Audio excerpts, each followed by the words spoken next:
Mr. Mayor, we're ready when you are. Excellent. We're back in open session now, and no further action needed to be taken after the executive session. The committee of the whole is adjourned.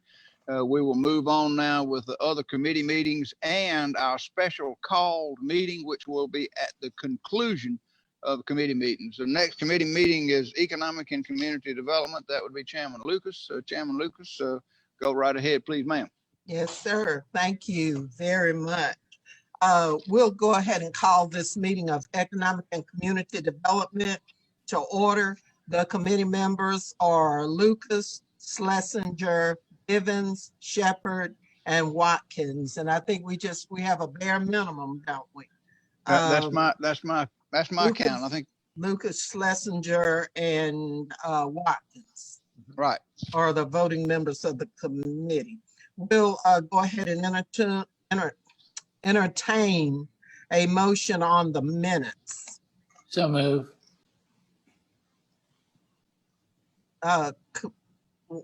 Watkins. Yeah, I'm sorry, I was on mute a second. Okay, it's been motion and second to, it's been moved and seconded to approve the minutes of August 11th. Any discussion? If not, all in favor of the motion to approve, say aye. Aye. Aye. Opposed? All right, we'll recommend approval. The second item is the appointment to authorities, boards, and committees. And the first one is a resolution appointing Stephen H. Adams to the Keep Macon-Bibb Beautiful Board. This is recommended by the mayor. We'll entertain a motion on that. So move. Second. The motion is second to approve. Is Steve on? Steve, I hope so. I knew he was on earlier. He was on earlier, and like I said, but everybody knows Stephen is the executive Yeah, director of the, I think he Right, had the to leave the Industrial meeting. Authority. He messaged me about it. He was on earlier and had to jump off. Okay. All right. So since we do know Steve Adams, any discussion on that? Excuse me. Any discussion on that nomination? All right. If not, all in favor of the motion to approve, say aye. Aye. Aye. Opposed? All right. So we'll recommend Stephen Adams. And let's just say that he is the executive director of the Industrial Authority. right. That's been responsible for bringing in numerous companies and numerous jobs for our citizens. So we want to thank him for his willingness to serve. All right, item B is a resolution appointing Billy Pitts to the Macon-Bibb County Board of Tax Assessors. Is Mr. Pitts on? I hope so. He was Or on did he earlier. have to leave too? Motion for approval? Oh, Mr. Second. Pitts is Second. But wait a minute. I think he's actually on. here. He is here. He is here. Mr. Pitts, if you will unmute your microphone. I'm sorry. There you go. All right, welcome to the meeting, Mr. Pitts. Thank you. Can you see all of us? I can. Okay, great. You've been nominated to the Macon-Bibb County Board of Tax Assessors. We've had a motion and second on that. So are there comments that you'd like to make concerning your service on that board? I just hope I can help, but I appreciate the appointment from the mayor. All right, any, Madam Chairman. yes, The Mayor. the Board of Tax Assessors is a critical function, as we all know, and calls for good judgment and a representative group. We've had a wonderful board down there. Unfortunately, one of the board members passed away, Mr. Gordon, I believe. So this, yeah. right. So this is to fill the unexpired term that he left, and I think it expires. His term would have expired in something like 2021. But I appreciate Billy Pitts because he's certainly well known in the community and has served in numerous capacities. And if anybody knows what's going on in Macon-Bibb County, it would be Billy Pitts. And I appreciate his willingness to serve. While he does get a nominal salary for serving as a tax assessor, He also has to complete a 40-hour course in order to be qualified during his first year to be qualified to serve as a tax assessor. And they meet twice a month for a couple of hours a day. So I appreciate his willingness to meet all of the requirements of being a tax assessor. I think he'll be a great one. And I'm most appreciative of his willingness to serve the community in this capacity. Thank you, Well, sir. as I am as well. Any member of the committee or any other commissioner have any comments, questions? All right, I'd like to join the mayor in recommending Mr. Pitts because of his varied and broad experience in the community, in the areas of insurance and general area of finance. And so did we get a motion and second? Okay, if so, all in favor of the motion, say aye. Aye. Opposed? All right, so it's unanimous, Mr. Pitts, and thank you for your willingness to serve. Thank you very much. All right, we look forward to that. Now, the next one is a resolution appointing Sydney M. Solomon to the Keep Macon-Bibb Beautiful Board. We'll entertain a motion. So move. It's on you, Mr. Watkins. Second. It's been motion and second to approve this nomination. Is that person on with us? Sydney Solomon? Yes, I'm here this morning. Okay, I'm having a hard time. I'm not getting a full, okay. How are you today? I'm doing well. Great, great. And welcome to your government. So we've received a motion and second to approve your nomination to the Keep Macon-Bibb Beautiful Board. Any comments you'd like to make?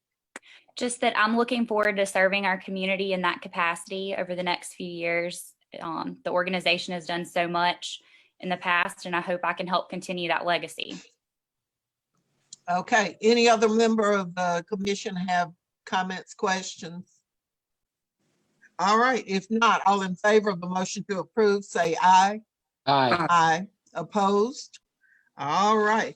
Mr. Mayor, did you get those two nominations to the Arbor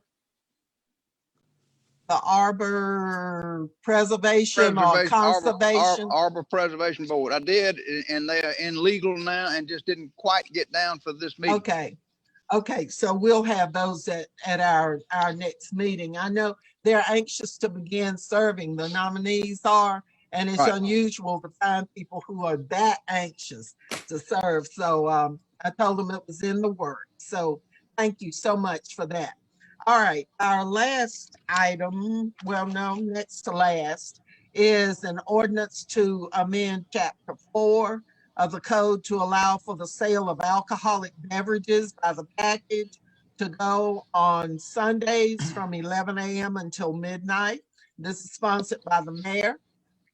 I'm going to ask Michael to walk us through this because he's done all of the research and drafted the resolution. But essentially, this was a recent enactment by the Georgia General Assembly that expanded by approximately an hour Sunday sales of alcoholic beverages. So rather than 12:30 in the afternoon, now I think it starts at 11 o'clock in the morning.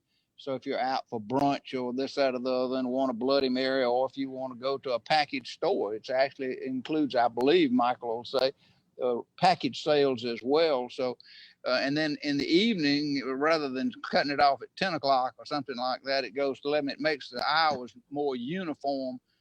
So I've agreed to sponsor it, and I think it would be a good thing for us to do just for uniformity. Michael, have I misstated anything up to this point? No, that's correct, Mr. Mayor. This is a new statute that was enacted by the General Assembly this year and signed into law by the governor about 3 weeks ago. And so basically the way it works, back in 2011, we had a referendum both in the city and the county to allow package sales of beer, wine, and liquor on Sundays from 12:30 p.m. until 11:30 p.m. That passed, and so that applies to grocery stores, liquor stores, convenience stores, anything like that. Package sales of beer, wine, liquor on Sundays 12:30 to 11:30. They had a similar provision for sales by the drink, but they passed the brunch bill in 2018, which allowed for another referendum to change the law to run for consumption on premises for restaurants and hotels, 11 a.m. till midnight. And that we had that referendum that also passed.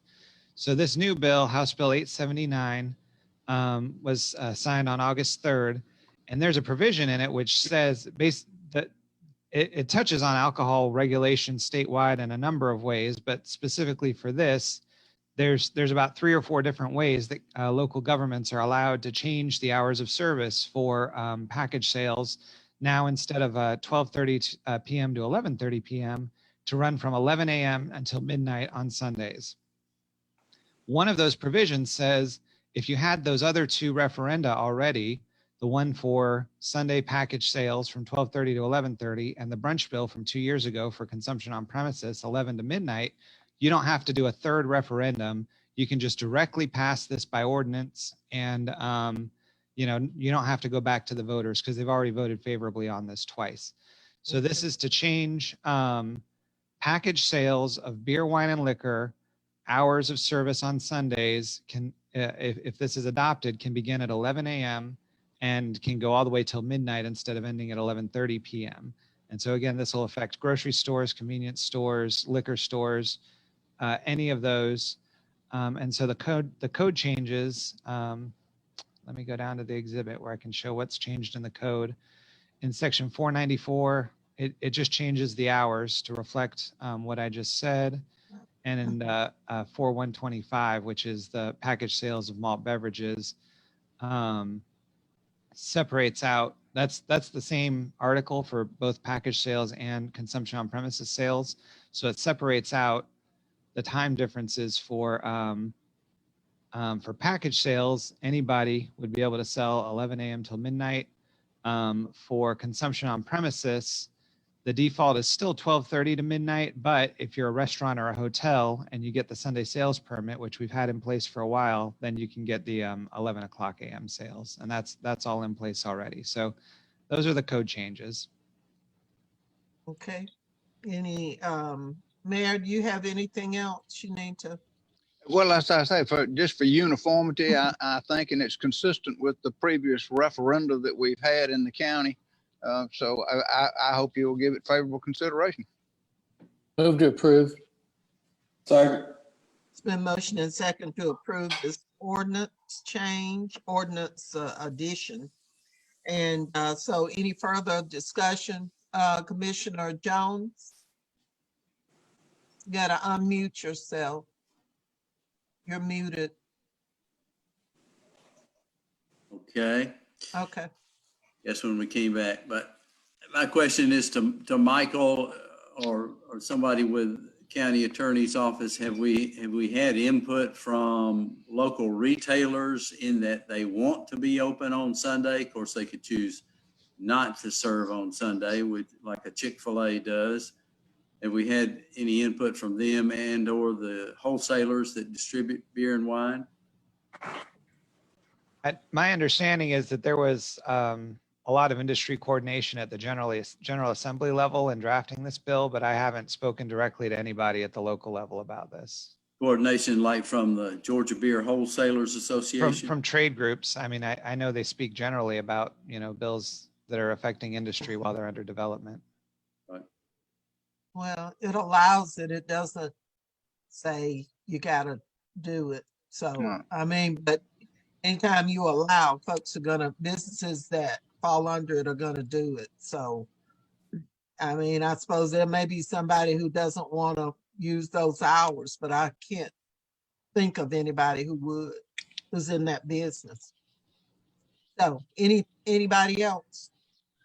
All right, if not, all in favor of the ordinance to amend chapter 4 for the sale of alcoholic beverages by the package to go on Sundays from 11 a.m. until midnight, say aye.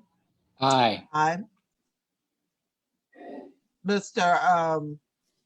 Watkins? Oh, I say aye. Okay, all opposed? All right, and it is unanimous. It's 3-0 to approve that.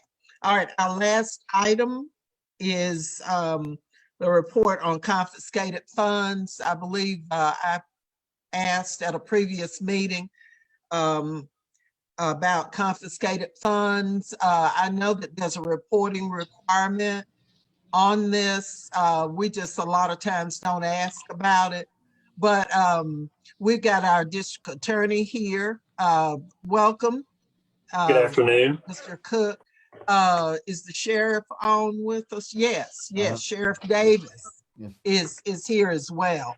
And so we just want to get a report as to where your confiscated funds come from, how you get that, how much you've got, and then the kinds of things that you've used confiscated funds for. So let's see, we're gonna go alphabetically. C. Chairman, Hey, Yes. if you will give Rachel a minute, she is pulling up those reports so you can see them Okay. online. Okay. We appreciate the reports. so while she's pulling those up, I'll just give you a little bit of an overview. I got this request yesterday around now, and we were able to pull up some of the information requested. There are very narrow parameters in which we can spend this money. And in fact, I spoke to y'all about 11 months ago about this, about how we can spend the money. Generally speaking, it has to be for a prosecutorial purpose. It has to relate to getting justice in court or helping victims or something of that nature. So if you look at the report, what you're going to see primarily is us paying for office expenses that the budget didn't quite cover. And you will see Mr. quite Cook. a bit. I'm sorry? Sorry to interrupt. There are 4 different pages. You can see them at the tabs here at the top. You just tell me which one to go to and I'll click on it. Rico, the first one. Rico, that one. There you go. Yeah. Little Right, larger and print too. right, and so you see there's Thanks. approximately $5 million in the account right now, and it's interesting. This covers all forfeitures, but I believe that the county had named this RICO forfeiture balance because it primarily comes from large-scale organized crime investigations. So that's we do not do very many small forfeitures at all.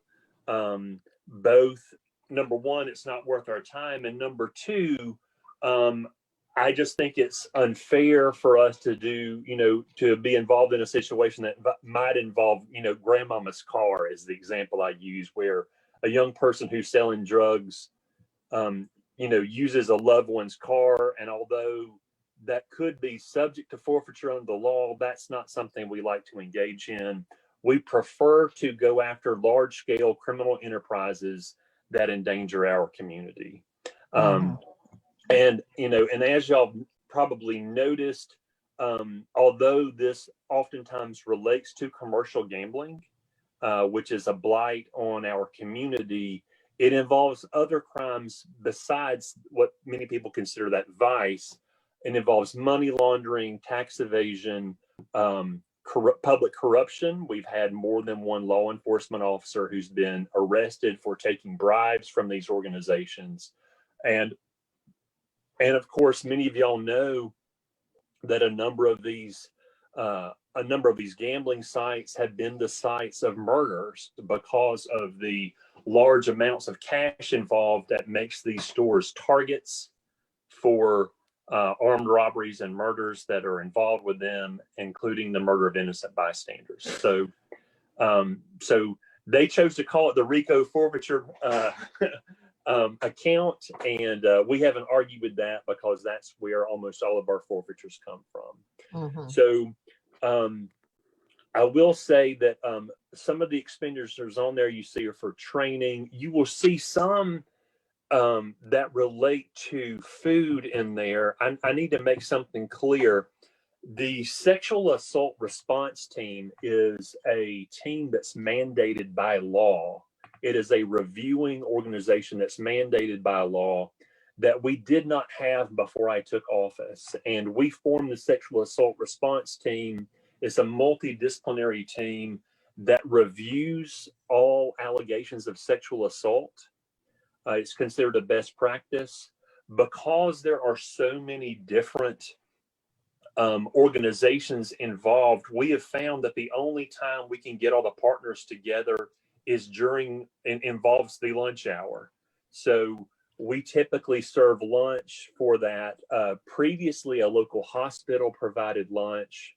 When they stopped providing that, we stepped in and began having the food brought in our office. So I don't want you to think when you see that food amount that we're just opening up a free cafeteria for the DA's office. Okay, you want to flip to that slide because we're looking at the totals. So I think it's on that first one. It's page here. 129. You see some of those. You see some of those expenses. So like when you see Papa John's or Satterfield's or other restaurants, that's what that is for something like the sexual assault response team. Sometimes it is for training that we host at our office. We hosted implicit bias training in our office. We've hosted other types of training. And oftentimes when we have training, again, that's an allowable expense to provide the meals for the training attendees. But you will see quite a bit of money that goes towards not only victim services, but also we use it to fund half of the salary for our school justice partnership coordinator, and then the entire salary for the case manager who works in that.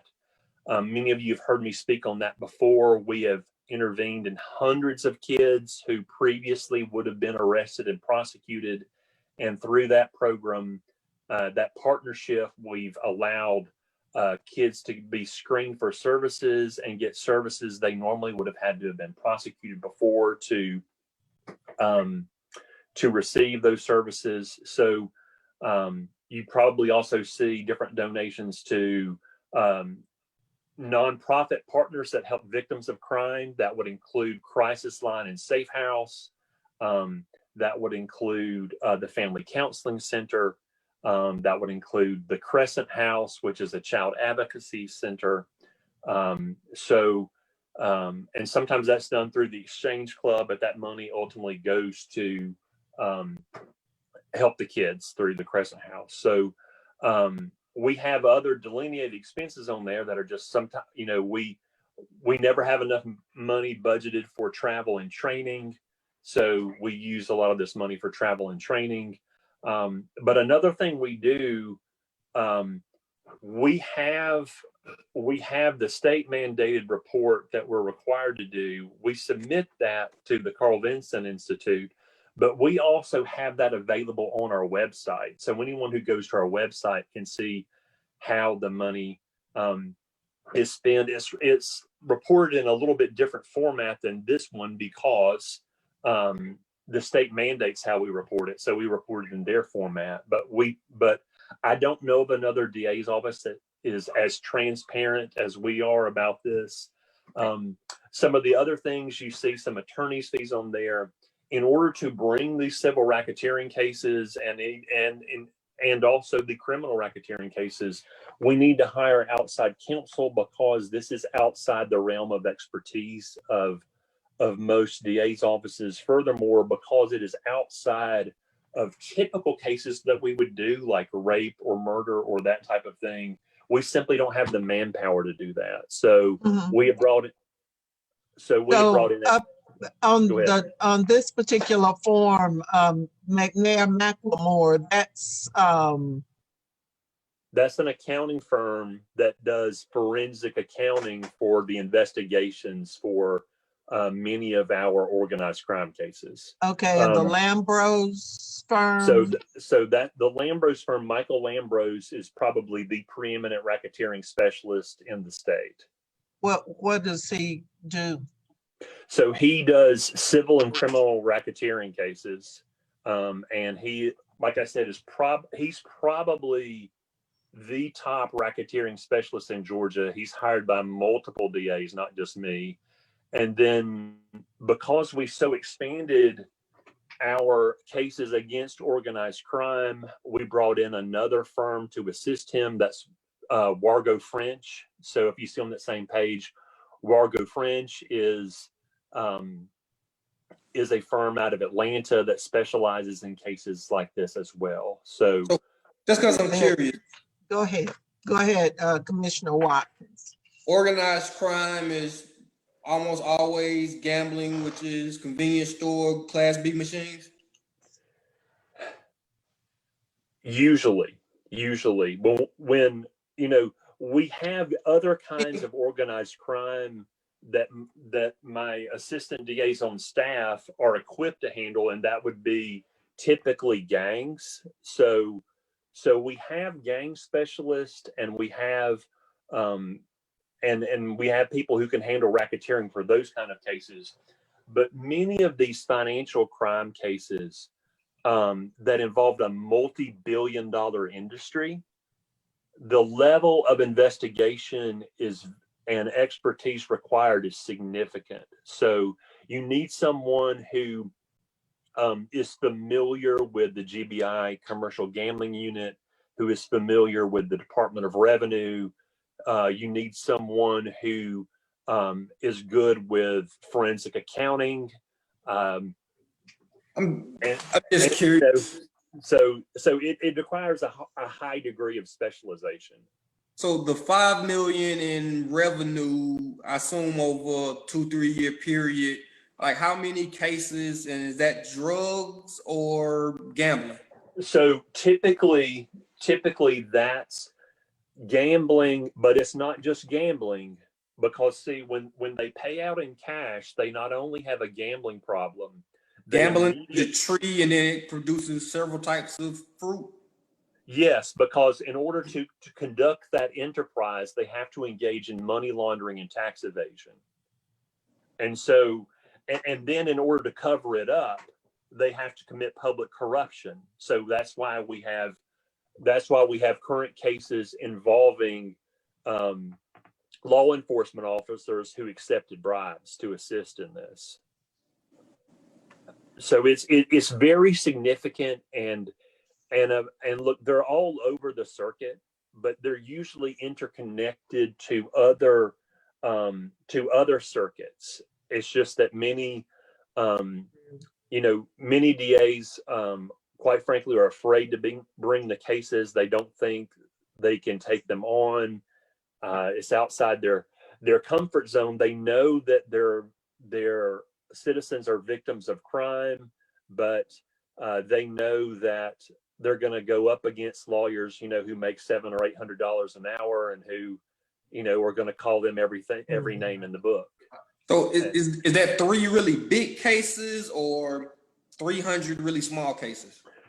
These are only big cases. Well, these cases typically involve multiple stores, plus multiple layers, multiple defendants. The 2 largest racketeering cases in Georgia history came out of my office, and it was through using the private counsel that I brought in, and the accounting firms to do the forensic accounting. GBI does have forensic accountants, but they're overwhelmed. They don't have the capacity to handle these, and that's why we bring in the outside firms to assist us in this. Okay. Is there any kind of auditing of all of this? Yes, there is. What does that look like? And well, let me start with this. Other DAs in Georgia do not like to have their do not like to have their forfeiture account held by one of their counties. They don't like people looking at it. They don't like people asking them about it. Even though the law says that there's not really, other than the law, there's really, no body has oversight over it. I thought it was important to put it in an account that would be audited automatically. So, for example, Macon-Bibb keeps track of this as a matter of course. Secondly, there's a reporting requirement by Georgia law that we report on this. Third of all, as I stated earlier, we post that report on our website to make it available to the public. And then finally, I have an attorney in my office. He's actually on the call and available to talk to him if you need him, Brian Huckabee. I have him vet our expenditures before we make them to make sure that we have a legal opinion saying that each expenditure is okay. So I felt it was important that we treat this as if everything would become public and that it would be scrutinized by numerous authorities. But I also thought it was important that we screen it on the front end. So those are the multiple layers of auditing and oversight we have and how this money is spent. Thank you. Thank you. Any other questions? Are there other questions of our district attorney? So it seems as though you have a significant reserve of funds in this account. Is that because you plan on it taking you 15, 20 years in the future, or what was just got it in faster than you could spend it, or? Well, look, I could have spent this money on a lot of stuff. I still drive the 2013 Hyundai Sonata that I got on a Go Green grant my first month in office. Okay. We could have spent this money on a lot of different things. We chose to invest it in victims of crime and in intervening with kids. So that's why I've used it to fund our school justice partnership, and why we've given significant amounts to nonprofits that assist us in helping victims of crime, like Crisis Line and Safe House and the others that I mentioned earlier. We've given away over $1 million. And I'm very proud of that record. It's just that we've had some really big cases recently that have come, that have settled. And then but the other thing too is that once a DA is either stops running for office or is defeated, they can't spend any of it in outside agencies. So for example, if I wanted to do some more to support Crisis Line and Safe House or the Child Advocacy Center or others, I can't do that right now, and that would be up to my successor to make those donations in January. Mm-hmm. Interesting. Oh, okay. Anybody else have? Yeah, may I have a question, Ms. Commissioner Allen? Thank you. David. Yes. Under our forfeiture clause and all, and I know some of the cases have been taken on the higher courts. If we lose in these courts, any of this money can go back to the individuals if we lose the case in court? I don't think so, because the only case that we've lost was a criminal case that was related on appeal, where the Court of Appeals essentially ignored prior precedent and made a new precedent. That did not relate to a civil forfeiture. The civil forfeitures, they could always appeal, but that money would probably be held in escrow and would not be as a part of this account. Mm-hmm. The money that goes into this account only goes once the judgment is final. And And typically that involves a settlement, because once they see the evidence that we have, usually that evidence involves multiple violations over the course of months, to where they want to work out the case because they know we have them dead to rights. Well, that's just what I was trying to get at. Just wanted to know if it was Okay. something. We know that we don't have any input as to how these funds are spent, but I did want us to recognize the fact that this is an awful lot of money that can be used for youth services. And we see here that some of it has been used for youth services, but I think anybody looking at this would think maybe folks ate all the time or something like this, but that's not the case. But if you could make this available, the only requirement you have for us is the reporting. And That's right. we are responsible for making sure that reporting, well, you are, so that reporting takes place. But I wanted all of us to see exactly how much was in there, and the fact that we do need to call for an accounting of it each year. And some years we have not done that. So thank you so much for coming to the meeting and for having these documents available. And we would like to have copies so that everybody can kind of take a look at where the money is going. Well, thank you so much, and I hope you'll have a wonderful day. All right, thank you. Here, Now, Davis. Sheriff Davis, No pressure or nothing. Just how are you, sir? Doing fine, Madam Chairman. Good, good. My report is very similar to, my report is very similar to DA Cook's. While we don't quite have the balance that he has, our funds come from various sources. Some of whenever the DA has some of these large seizures or these large settlements, if our office participated in any way in the investigation, then we get a small percentage of that. We also get it in, whenever we seize large amounts from drug dealers and that sort of thing.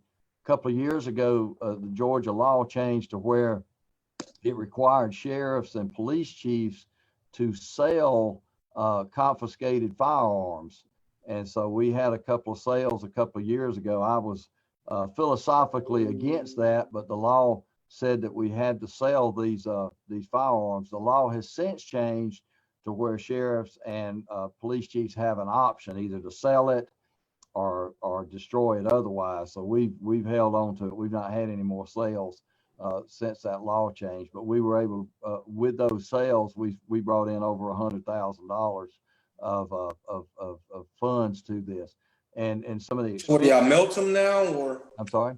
Y'all melt them down now, or what do you do? Yeah, take them and crush them, melt them down, crush them, destroy them in some way, and then some of them that we seize can be used in training or used by some of our officers too. So we put them into use for us.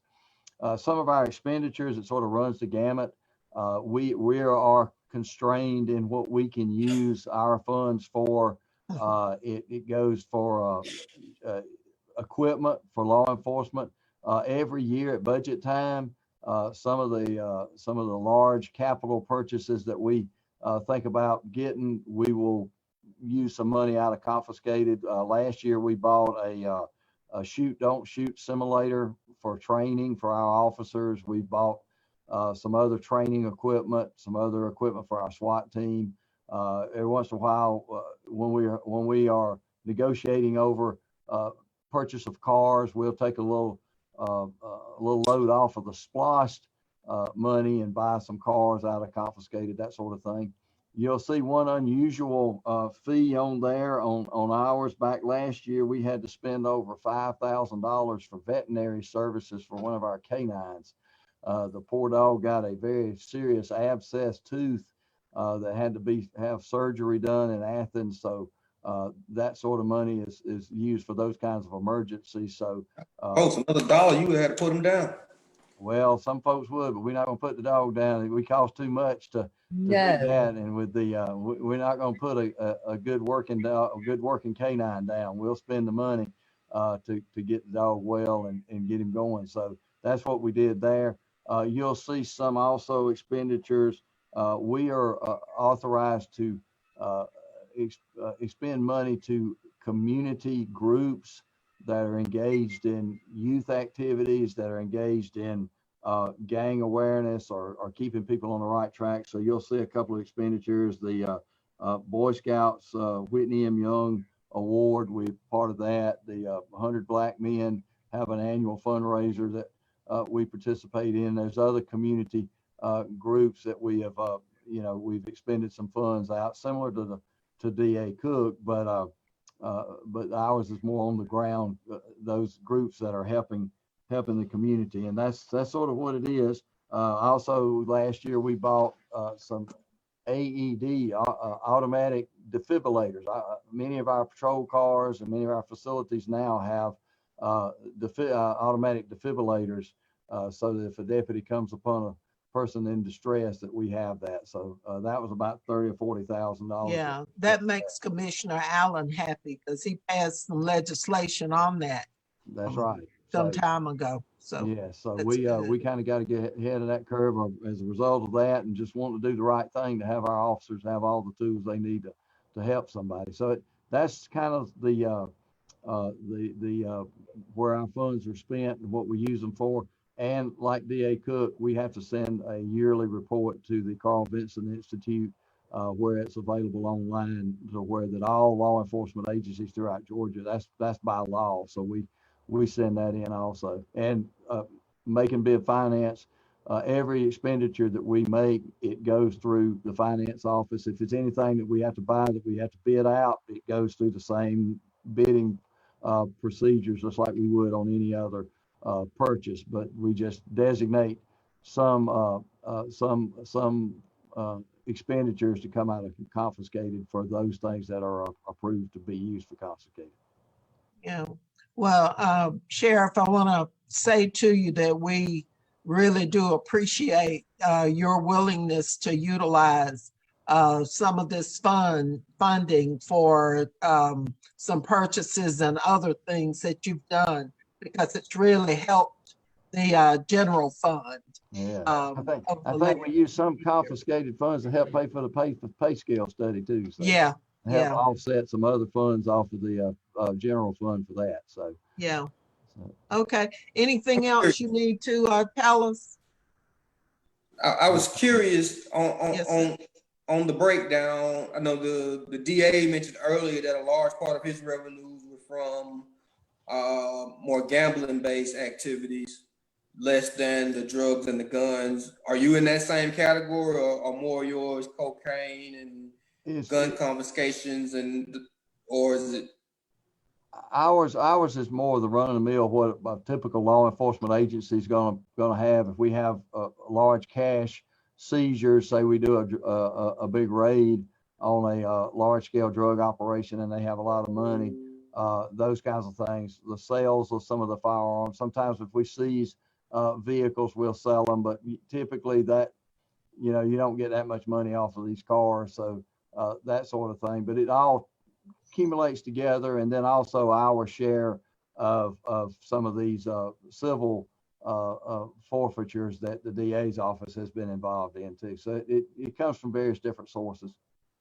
How does what of the million I'm looking at, the DA's RICO share would be a couple $100,000? Probably about a third of that would be that. And this is not money that was raised. This is accumulated over several years. We try to be good stewards with it and not spend it all up if we can help it. So this is accumulated over a period of time. That balance is sort of a running balance that goes from year to year. okay. And just like with the DA's office, you're not required to seek approval, get approval or anything from us on this. But I think it's useful information. There is a requirement that it go to Carl Vinson, but also to us locally. And so I'm sure that the chair of whoever chairs the Public Safety Committee will be asking for this in the future. And thank you so much for sharing all the information. Are there other questions or comments on this Last one, item? and last one, then somebody else got something. Yes, Commissioner. The site view camera program, is that part of this? Have we been able to start implementing that yet? I'm not sure. Sure is. Some of that, thanks for mentioning that, Commissioner. Some of the funds that we'll use to pay for that will come out of this confiscated funds. And the cameras are up. Look for some, we're getting some monitoring equipment up, but the cameras are already up. We have 14 of them around the community.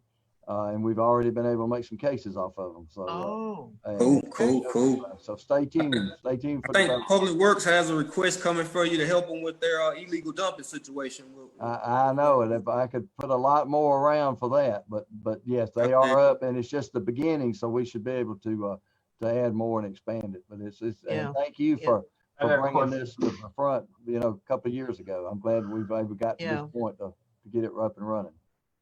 Okay, thank you, Commissioner Watkins. Anything else?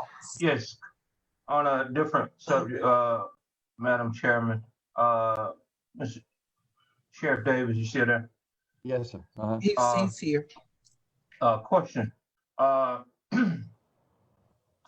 Your G-Wing program, can you kind of explain and I think the one where folks are allowed to go and work? I mean, during this election cycle, you heard a lot of conversations from different commissioners that say, you know, they're very supportive in the public safety aspect of more deputies. But what is this program availability as far as being able to let some criminals out of jail to go to work or to pay child support? Well, is something like that exist? Yes, it does, and there are varied things through the years. We've had more. It sort of ebbs and flows as far as participation, but the G-Wing is our minimum security facility. There are people who are there that are housed there that really can't get outside. Some of them are what we call community service. The inmates that you see cleaning up vacant lots and picking up trash and doing all that those are from G-Wing. They've been sentenced there to do community service, or they are not able to do any kind of outside work. Plus, we also have the work release individuals who have jobs and who are sentenced to work release. That has to be something that a judge sentences somebody, or that the judge allows, because there's sometimes that the judges, they want them to serve their sentence. They don't want them to, they want to send a message to them, so they don't want them to be out. So, but any of those that the judges will allow to become work release, we facilitate that. We help them find jobs. We have partnerships with some of the temp agencies to help individuals find jobs and get out there. Some of these individuals that you see out doing the community service, cleaning up the streets, are people who have not quite yet been sentenced. A lot of them are here on violation of probation, and they're waiting till they go to court, waiting until the probation officer takes them to court. So instead of having them just sit around the jail, they want to be out doing something. We can't put those individuals on work release because they've not been sentenced to that. They're just waiting till they hear what's going to happen to them on their probation violation. And so we put them out picking up trash or cleaning up around the facilities here at the sheriff's office. So there's a lot of different factors that go into it, and I'm willing to help in any of those ideas of work release and all. But that's a large. We supply the raw materials, that meaning the inmates, and so if the courts agree and the courts stipulate it, we'll certainly help it. We have the infrastructure there already to make that work release product work. So. And final question. Mm-hmm. And final question. Okay. Final question. Do you have equipment that when these guys are out, when they're doing the grass cutting and weed whacking, is that your equipment, or where does that equipment come from? Most of that is our equipment. I mean, we can't do heavy duty landscaping like bulldozer work and that sort of thing, but the long push mowers, and I think we have a few riding mowers, the weed eaters, some chainsaws, that sort of thing. That's all part of sheriff's office equipment. That's all part of the jail. We also have, anytime there's bad weather that comes through, we have a crew on standby that has chainsaws and that sort of thing, so that if we have to go out in the middle of the night, they're ready to answer that call. So all of that is equipment that is part of the sheriff's office. Thank you. Okay, thank you, Mr. Mayor Pro Tem. Anybody else? All right, thank you so much, Sheriff. You're always cooperative, and we appreciate it very, very much. Thank you. Is there anything else to come before the committee? If not, we appreciate the support of the two other members who are here today, all the commissioners and those that we've recommended appointing to committees. Thank you so much. Mr. Mayor, we are adjourned. Great. We have one more committee, operations and finance, but we're at 1:25 now, and our advertised special call meeting of the commission was at 1 o'clock. I really think, we can get rid of I shouldn't say get rid of, we can go through the special call meeting, I would say in 5 minutes, because we've had a discussion on it. And I've got one commissioner who's got to leave at 1:30, and I don't want to fall short of a quorum for the special call meeting. Would there be objection to going ahead and proceeding with the special call meeting at this point, and then immediately upon adjournment there go to operations and finance? Let's do it. No objection. You still lack facilities. Okay. Okay. Well, anyway, we'll get to that momentarily, but without objection, then let me call to order this special call meeting of the Macon-Bibb County Commission. There are only 3 items on the agenda for the special call meeting. The first is labeled as the CARES Act, a resolution. I'll ask the clerk to read that by caption. A resolution of the Macon-Bibb County Commission approving a tentative budget for the Coronavirus Relief Fund allocation from the state of Georgia, Governor's Office of Planning and Budget, and for other lawful purposes. The Committee of the Whole recommends approval. Is there further discussion? Hearing none, all in favor of the resolution signify by saying aye. Aye. Opposed, no. The ayes have it. The resolution is adopted. Next, we have 2 mask mandates. The first is an ordinance concerning general territory, and the second one is an ordinance regarding government-owned property. So the first one, I'll ask the clerk to read that by caption, which is just a county-wide ordinance. Yes, sir. An ordinance of the Macon-Bibb County Commission enacting a local option face covering requirement in accordance with Executive Order 8.15.20.01 issued by Governor Kemp on August 15th, 2020, and for other lawful purposes. The Committee of the Whole recommends approval. Is there further discussion? Hearing none, all in favor of the ordinance signify by saying aye. Aye. Aye.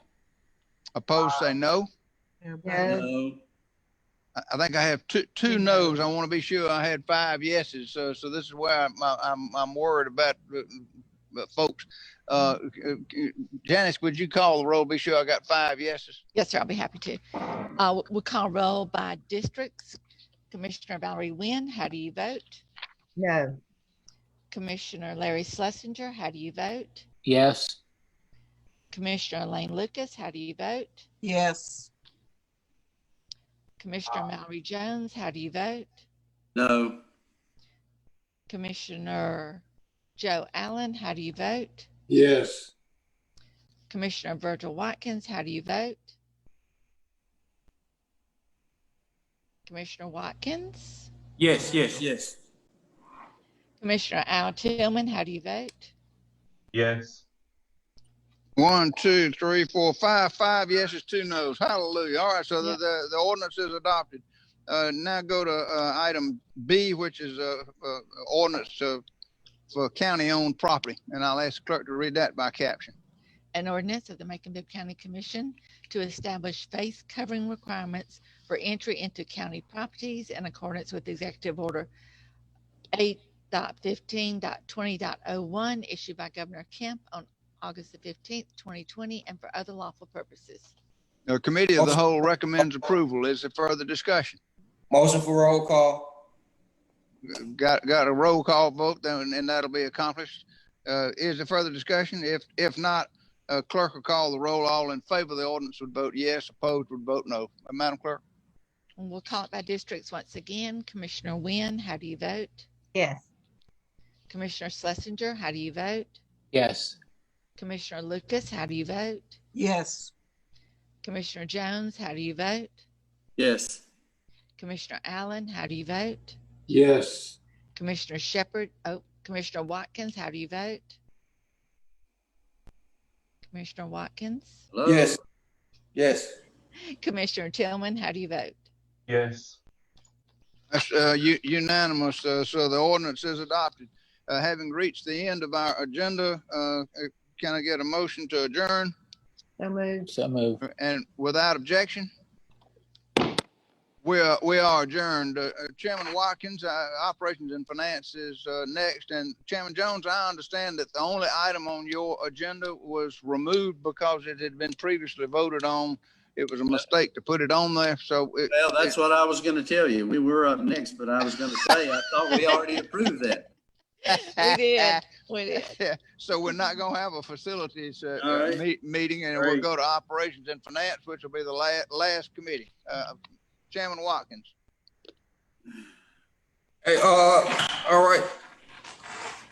The committee has, we got about 5 items on the agenda today. The first item of approval is the approval of the minutes of August the 11th. So moved. So moved. Second. If I'm correct, we have Commissioner Lucas and Commissioner Schlesinger and myself. That's it. Any other members No. here? No. I don't think so. One item of new business, 5 items of CARES funding, and 2 updates are on our agenda today. First item of new business is a resolution authorizing the mayor to execute an agreement with Evidence-Based Associates LLC for services provided to the Macon Juvenile Courts for a maximum of $361,872 using the Juvenile Justice Incentive Grant Funds. It's sponsored by Mayor Rickard. Right. Move to approve. A motion, we have a second? Second. A motion and second, further discussion? There being none, all in favor, please say aye. Aye. Aye. Any opposed? Motion carries. Next item is CARES Act funding. And this is an ordinance to authorize Macon-Bibb County government to establish a homeless support CARES Act sub-recipient grant fund in the amount of $1 million to be appropriated from fund balance for the purposes of supporting local agencies that provide support for chronically homeless persons in Macon-Bibb that have been adversely affected by COVID-19. I'm the sponsor of this. Motion for approval. So moved. Second. I have a motion and a second. I'll speak briefly on it, then answer any questions. So we just approved the CARES Act budget for the first $8 million, phase 1, $8 million. And as was stated before, that was largely reimbursements for items that we've incurred, I believe about the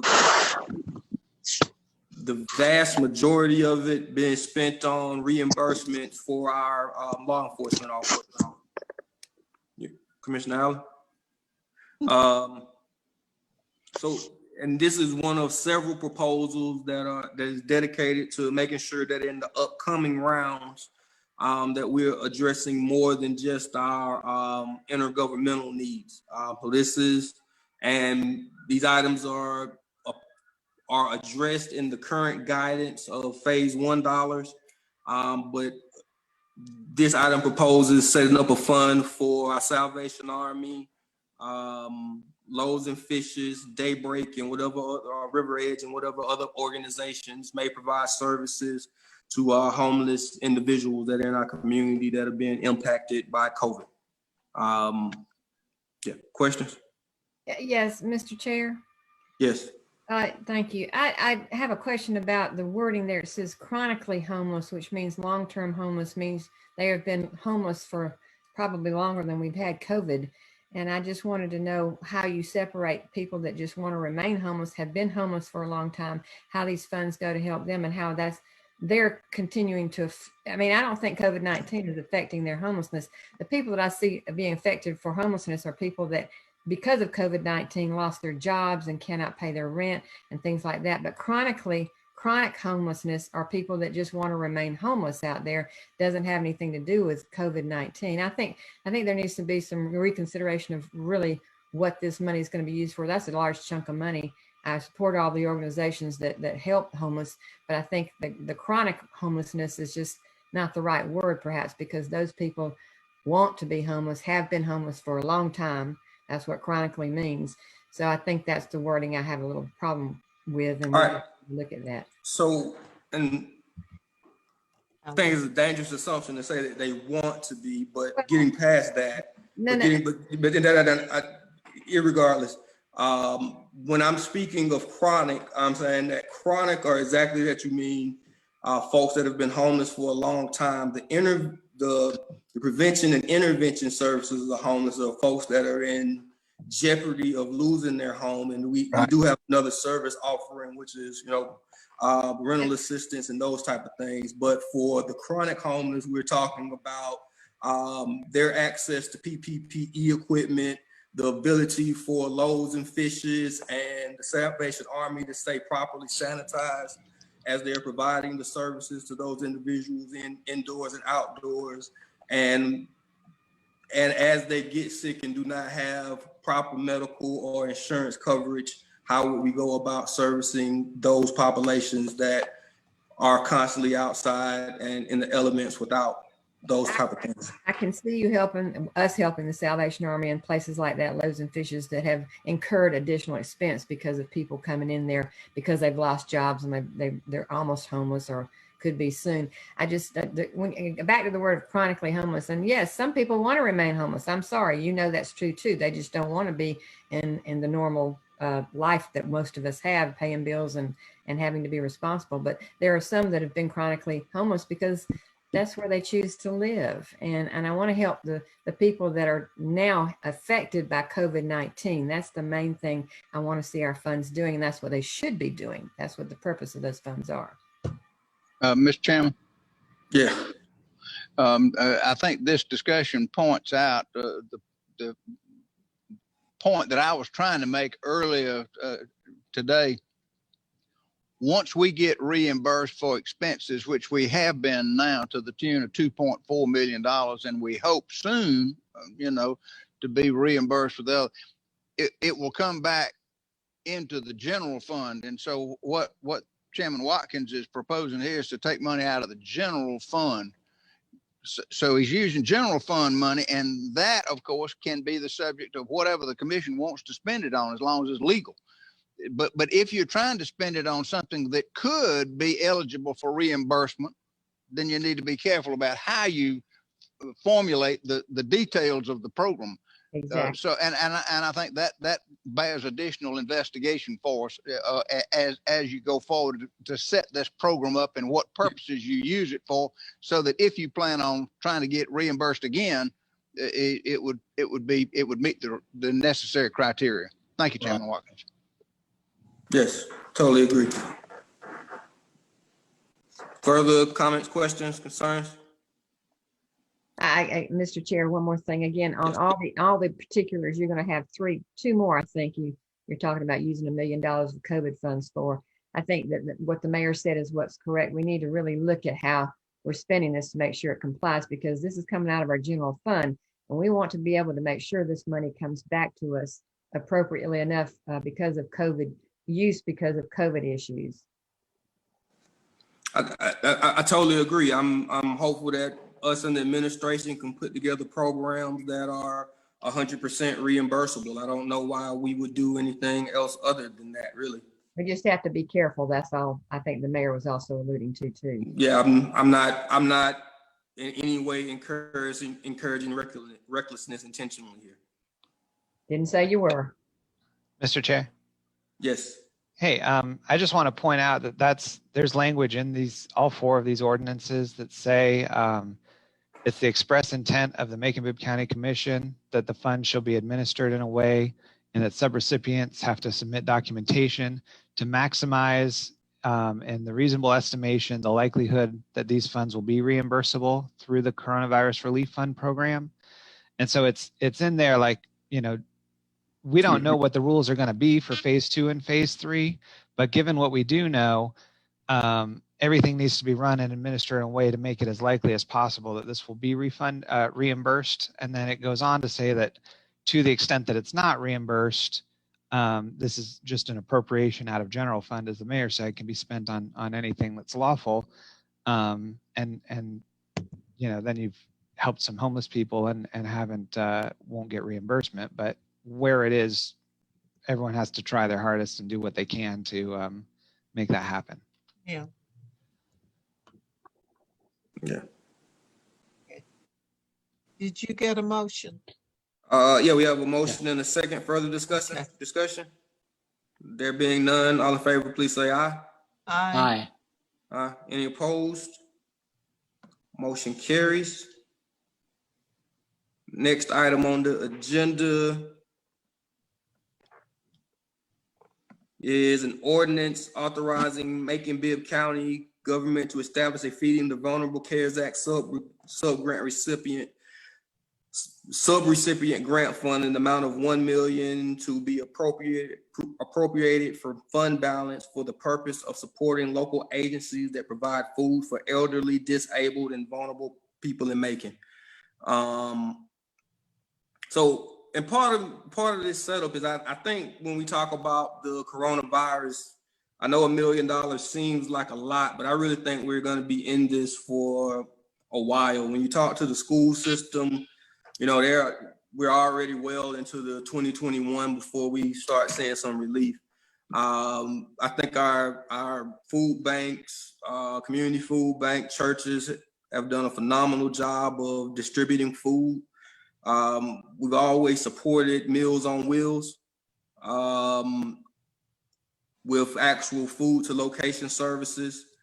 And we've always held a significant eligible but not receiving services waiting list, sick and elderly families that, you know, need food services. And it makes sense to me that as COVID continues, that this will get worse, and us having the resources available, maybe not to spend at once or in maximum, but having it available and thought of to make sure that we're always providing for food and water for our folks, no matter how bad this possibly gets, is my thought here. Chair, I want to add to what you're saying, that Meals on Wheels always has a waiting list. They always have, for their elderly to receive food, there's always a waiting list. Even in spite of the small amount that we contribute each year from county funds, they are always a long waiting list. And so I think this would go a long way toward reducing that waiting list, and certainly would qualify. Move to approve. Second. Have a motion and a second. Further discussion? There being none, all in favor, please say aye. Aye. Motion carried. Any opposed? There being none, motion carries. Item C is an ordinance to establishing a school board support CARES Act sub-recipient grant fund in the amount of $1 million from fund balance for the purposes of supporting Board of Public Education for county efforts to develop equitable remote learning capabilities for students and families affected by COVID-19. Again, I think I talked about this a little bit last time. but the school board is rapidly trying to create a system where all students have iPads have laptops or iPads and have access to internet. They are having a lot of success in getting the iPads to their students, but we're finding different pockets where internet access is a problem, and creating solutions for that. Like we're talking about creating mobile hotspots using buses that can ride around the community and park and provide service. Talking about outfitting some of our parks and public spaces with Wi-Fi capabilities that students can use those.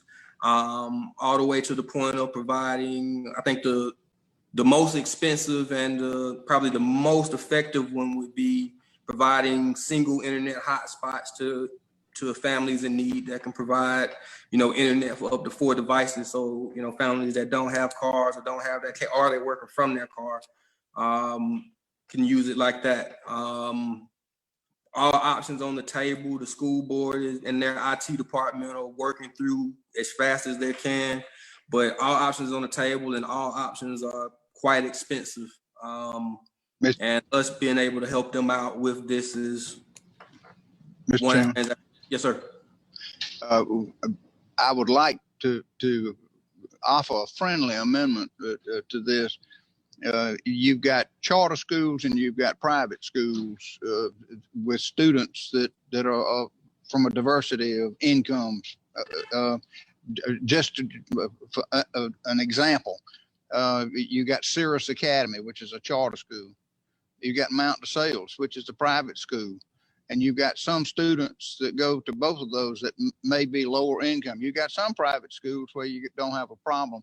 But I wonder if, rather than just the Board of Education, if we could kind of expand the language to include charter schools and private schools as well, so that we could try to formulate and fashion a little bit more equitable distribution. I don't have a problem with that. I don't have a problem with that at all. I accept that as a friendly amendment, Michael. That'd be the quickest way to do it. Yes, sir. All right.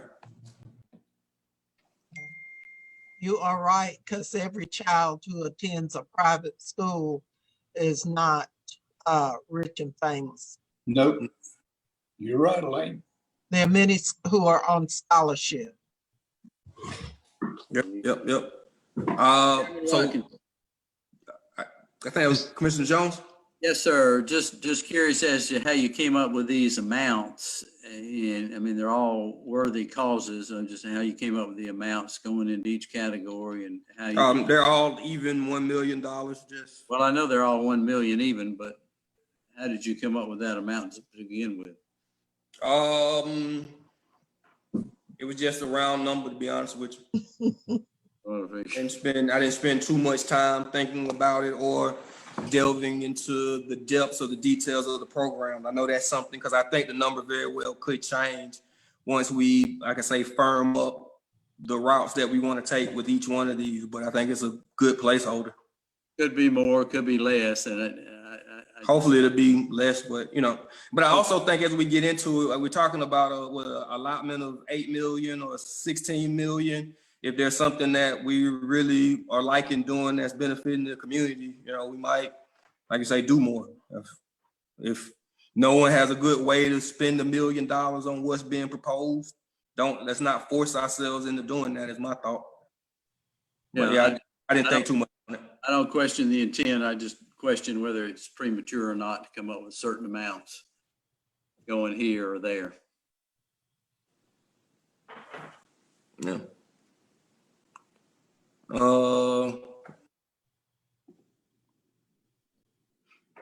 And yeah, so that was the small business support. We accepted an amendment to include charter and private schools. I'm putting that into writing right now. If you want to go on to the next one and then come back, I should have it in just a couple minutes. All right. The next one is D. So you want to table C for a moment? Motion. Chairman, you did not get a motion or a second. Could you do that first, please? On D. On C. C. All right, I need a motion for approval of. So moved. Second. Of motion and a second. And I guess it might help Michael a little bit. We have amendment on the table. I'll make an amendment to amend it to include the phrases charter and private schools into the eligible vendors. I need a second. Second. I have a second. Further discussion on that motion? There being none, all in favor of the amendment? Aye. Aye. Any opposed? Motion of the amendment carries. Now we're back to the main motion as amended. Further discussion? There being none, all in favor of the main motion as amended? Do you want to see Aye. I'm sorry, do you want to see the amendment? Yeah. Go ahead. Yeah.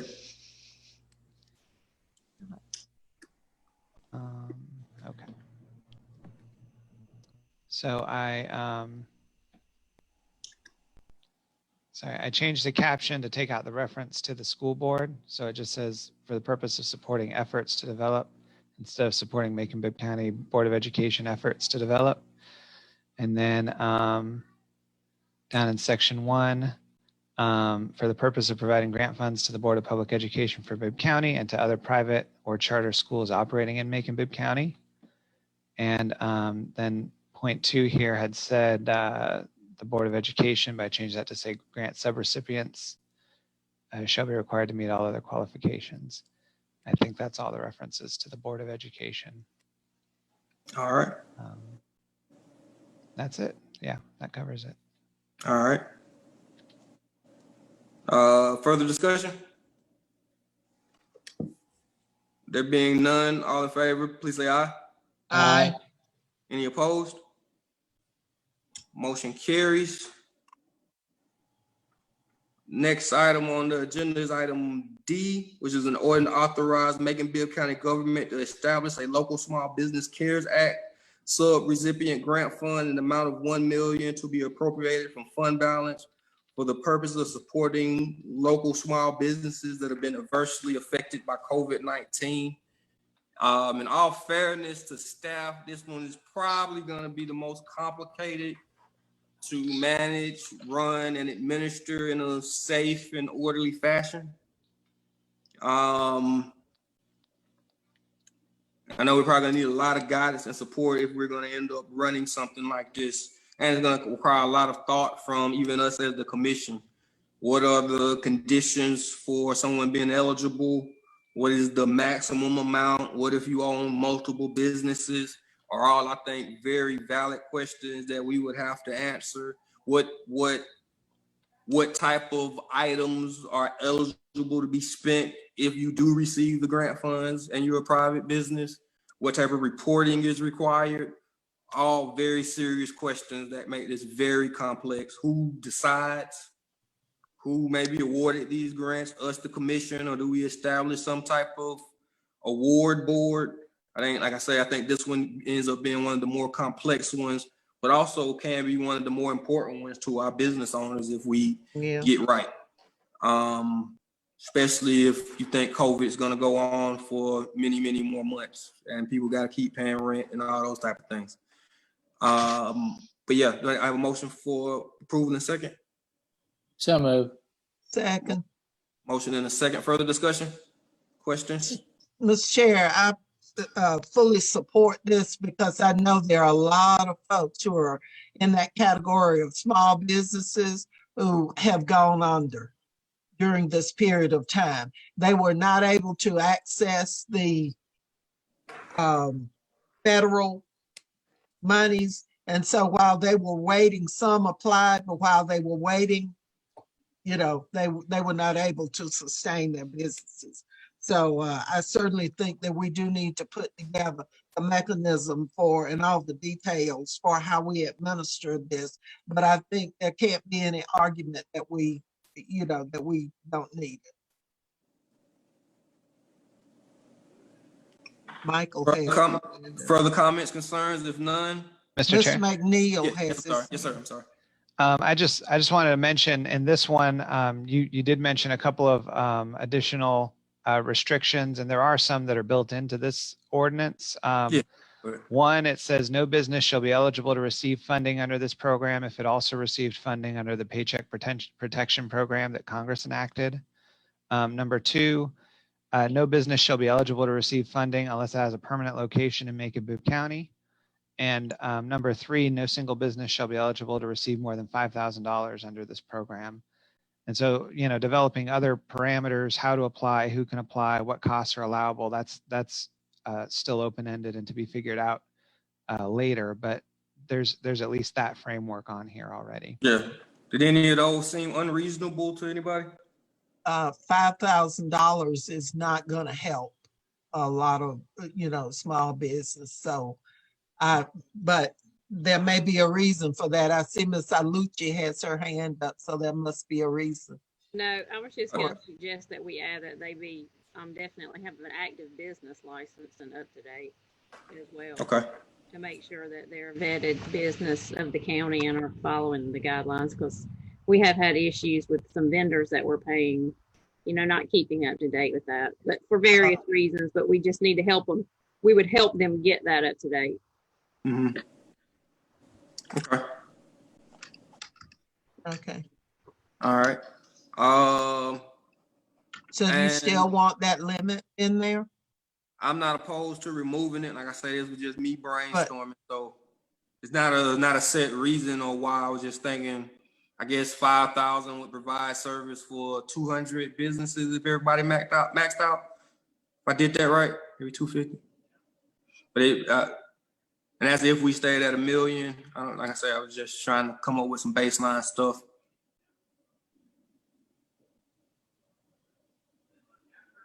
I don't know, and there might be an argument that no ceiling is needed. I don't know.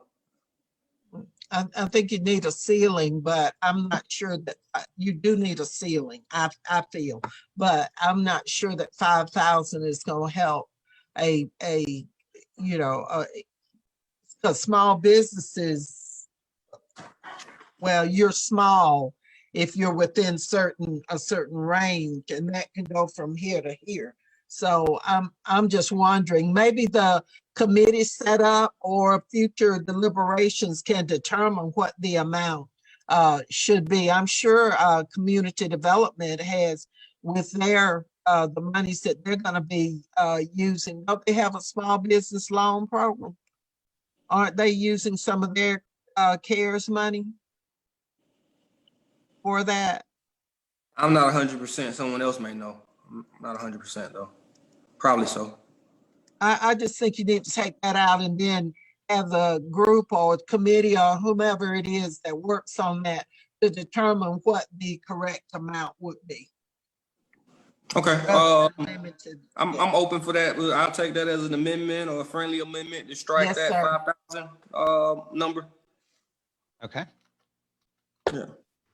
Ms. Alucci has her hand. Oh, I'm sorry. One more thing. Another thing to Commissioner Lucas's point, as far as what's going to qualify as a small business, we may be able to piggyback off of some of our small business department guidelines as far as what qualifies or not. And I think that this would be easily coordinated, with that department.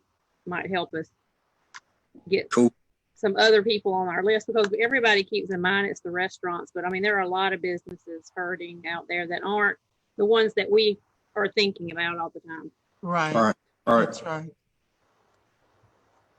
So yeah, so we have that amendment to remove the 5,000 cap.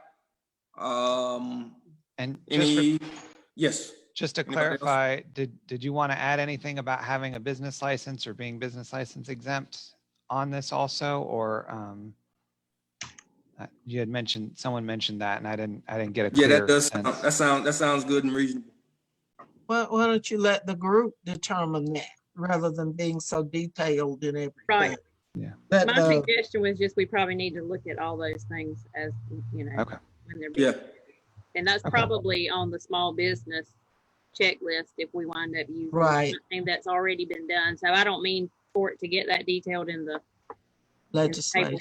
Just saying we probably already have a list, I would think, that Mike. What? Understand. So I yeah, would think so. so Okay. we'll just mark out the 5,000 and anything that needs to be added will come back hopefully in the next few weeks. Got it.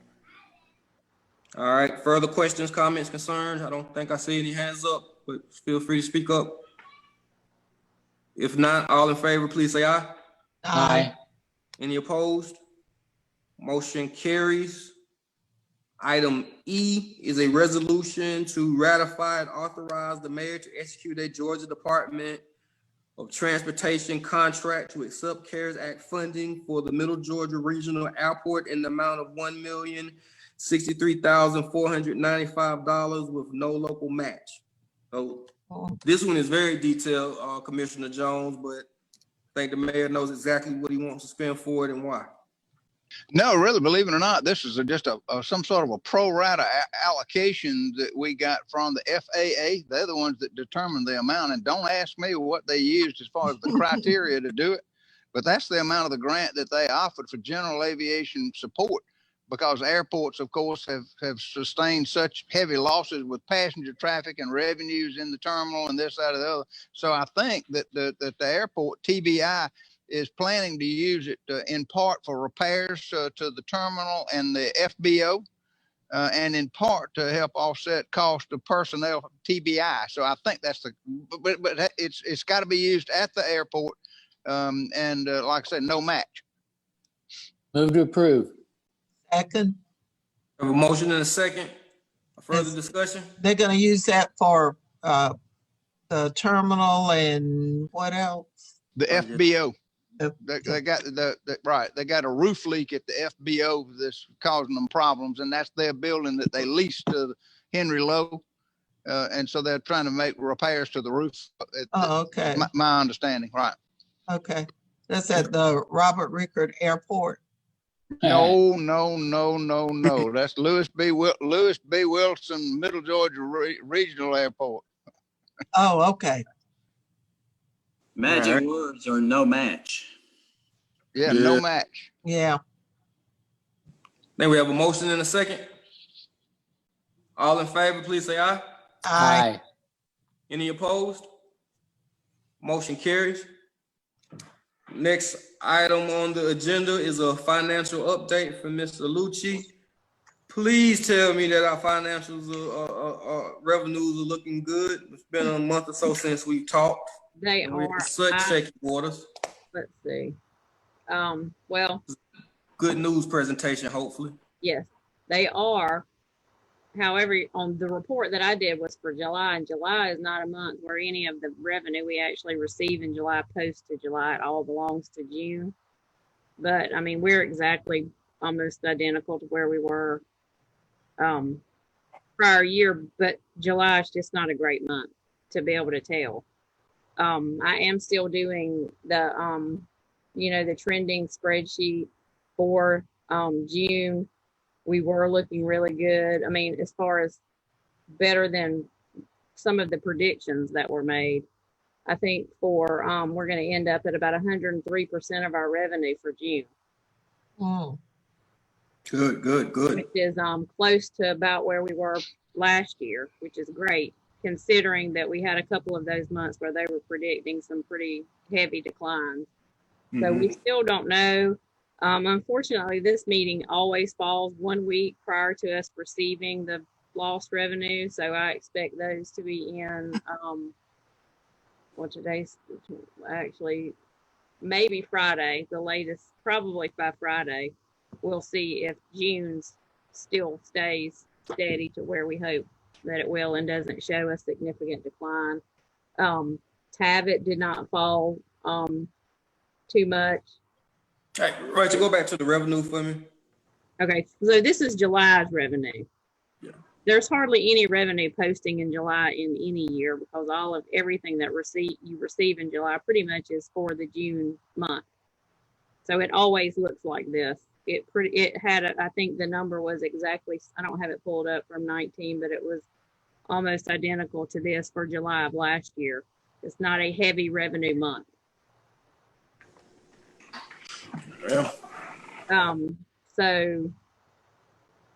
But let's just go through this. Everything for July looks almost identical to last year. We've got the same departments are over that should be over as far as, you know, we pay some of those software contracts. Our target goal is not to be over 12% at this point. So, and that's, and we're within these, yep.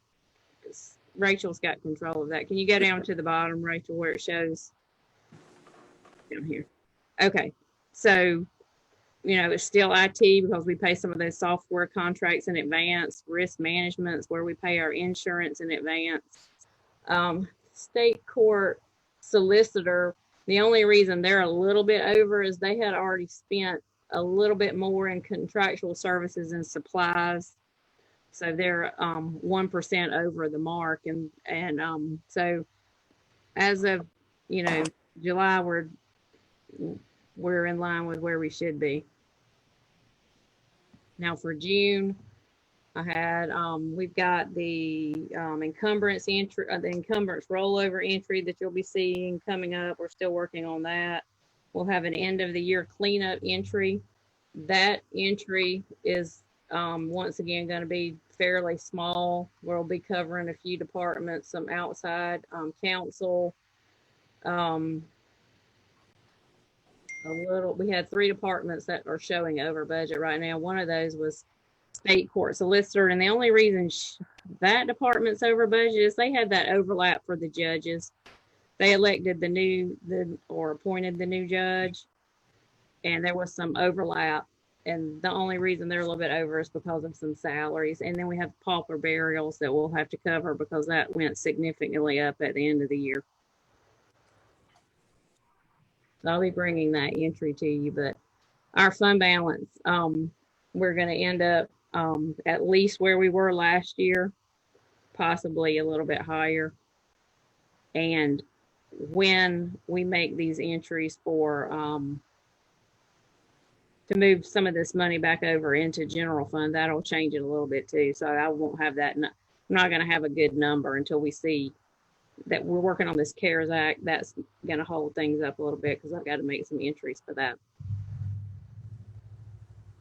Okay. So when we put the CARES Act money in, that's going to total. Give me close to 20, right? Well, not for this year, because remember, I think the number is in 2 sections. The 2.5 is what went through 630. And right. I think Julie mentioned this morning that not as much of that. 1.4, I believe. Right. Yeah, 1.4. Yeah. So if we're recognizing the bigger part of the salaries after 630, then that accounting doesn't happen until the 6/30/21 year. Oh, okay. For fund balance. But as soon as those entries can be made, we can make those entries, but it doesn't show up in your final number that you're used to seeing until next year, because we can't claim that money until the year it's actually utilized for. Mm-hmm. Mr. Chairman? Yes, sir. Dr. Moffitt? Yes, I told you I'm gonna be a broken record at the end of every one of these reports. If you recall, we still have the furlough adjustment we need to make. So we'll be looking at the finances coming up in the next month to see how we're looking with that. So we can present you with the plan to restore the 2.8 back to the budget, so we do not have to do the furlough starting in January. Or if not, I need to start prepping departments for employees being furloughed in January. So just so we're on the same page, based on those numbers, there's no reason not to be optimistic. We should be optimistic that Correct. Employees won't receive their furlough, will not get furloughed, and will receive pay scale based if everything continues to trend as it's trending. Correct, but I do want to remind you that the economists are sending out reports every day that the cliff is down the road. So just know that the information is still the same, that at some point we will see an effect from the COVID, but right now you are correct. We are very optimistic that finances are looking good. We finished last year still very strong, and that we still have those 2 obligations out there, the furlough obligation and the pay scale obligation. Yes, sir. All right. Yeah, and just another thing, just to mention, but my report, which could vary a little bit from HR, just because they would know how many they're onboarding, but I mean, we have a lot of vacancies. I don't think we're onboarding anybody. Yeah. Based on what I've seen. So that's the reason for continuing that. I hate to call it a favorable variance because it's really not when you're struggling to get employees, especially in emergency and, you know, in our public safety. But that's still the main reason for that large increase, because we're up to 227. Yeah, and that has creeped up. I mean, it's been as low as 150 to now 220, you know, it's gradually creeped up. You know, it was up to 200. So, you know, so that's the reason for that. We only have 1 month of this year. We don't even have any lost or lost posted to that month yet. Right. I mean, I still remain optimistic because we haven't seen what we thought we were going to see, but we haven't seen a lot of months either. And if these economists think that this is kind of a trickle down effect and it's going to be lower, then, you know, we don't have a lot of months. I'm not saying we don't need to put the date. I'm just saying, you know, there's still We're on the room same for it to decline. Right. At the end of the day, we're expecting to open up the internet or the book and see the bottom fall out, but so far it hasn't. It just hasn't. Nothing has really fallen off with any, you know, significant amount. All right. In the general fund. Understand. Anything else from anybody else on general fund revenues? If not, we have a procurement report. I can, or Michael and I can both talk about it. We weren't really sure what type of report you were looking for.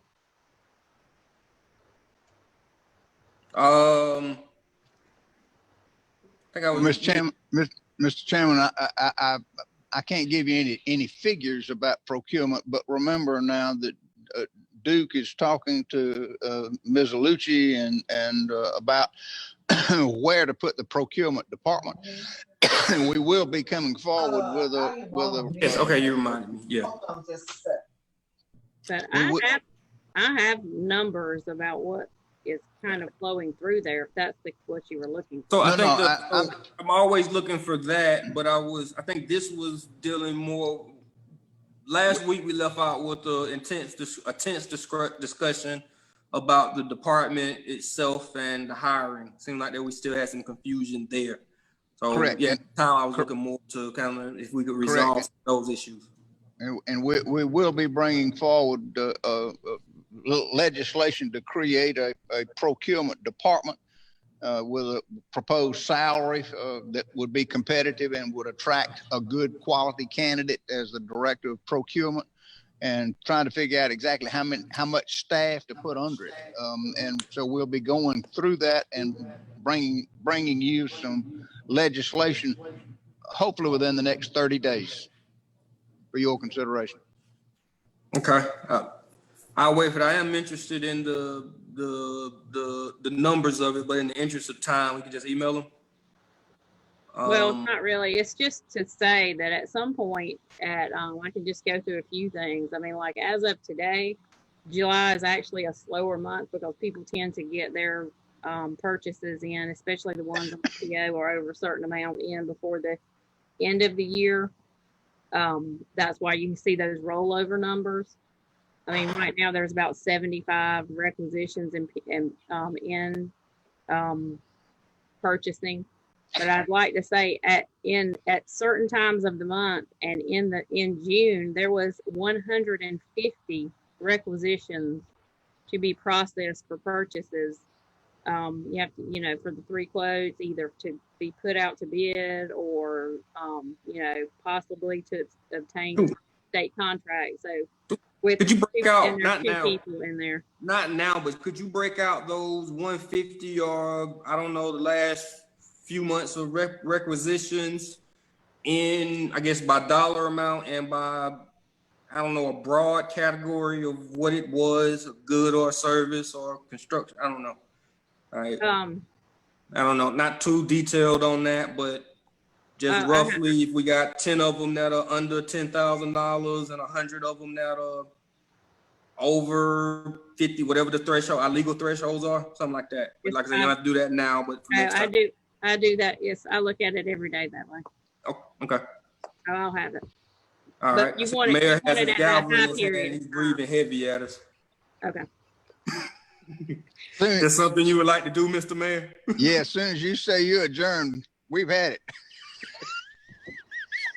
I have a point of personal privilege though, so put that gavel down. Thank you, Ms. Lucas. That actually concluded our appropriation, operations and finance committee agenda. Commissioner Lucas, did you have something, or you just giving the mayor a hard time? I just have a point of personal privilege. Just wanted to thank someone. All right. Well, I'll adjourn this meeting, and then y'all can. We adjourn. Very good. Very good. Commissioner Lucas, you're recognized for a point of personal privilege. Thank you. I just want to say, as an elected official, that I appreciate the representation that I received during the recent complaints that were filed. There were 2 complaints, and as all of you know, the judge threw them out as, baseless, basically. But our attorney, Michael McNeil, Duke Groover, represented me, and I just felt so good in what they presented and how succinctly they presented the case. And I think we are wise now to go ahead and enact the changes and make sure that ethics legislation is tighter than it has been in the past. So I just wanted to publicly thank them for their representation. Very good. Thank you. Any other points of personal privilege? Hearing none, can I get a motion to adjourn? Where you man? So move. Got a motion to adjourn, and without objection, we are adjourned. Thank you very much for your patience.